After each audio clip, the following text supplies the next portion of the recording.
আসসালামু আলাইকুম রহমতুল্লাহি ওয়া বারাকাতুহু। অনেকদিন পর আইলাম ব্লগ নিয়ে। এখন যেটা দেখতেছেন এখানে আচার হবে, মানে ভাত দিয়ে খাওয়ার আচার, জলপাইয়ের আচার।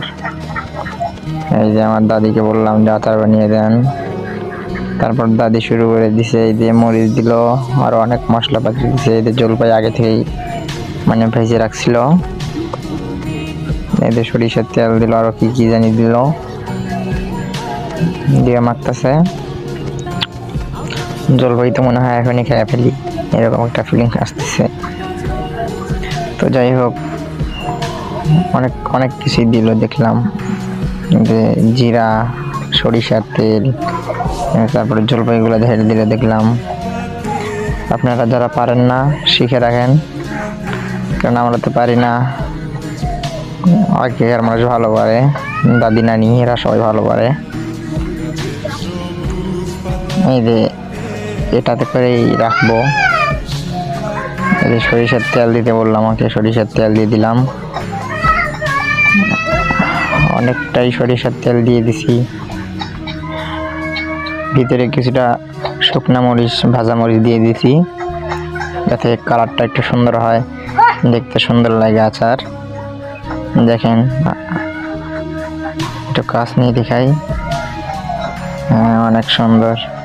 এর মধ্যে হলুদ দিয়ে দিল, মানে দেখেই জিভায় জল চলে আসছে। আপনারা তো বুঝতেই পারতেছেন যে কেমন হবে জিনিসটা। আগের দিনের দাদি নানিরা এরকম করেই বানাতো। যে একটা একটা করে ছেড়ে দেয় এখন, দেখেই তো জিভায় জল চলে আসছে।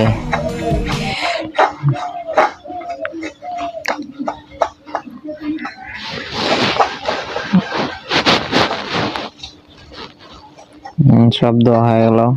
এখন মরিচের গুঁড়াগুলো দিয়ে দিল। হ্যাঁ, সব দিয়ে দিল।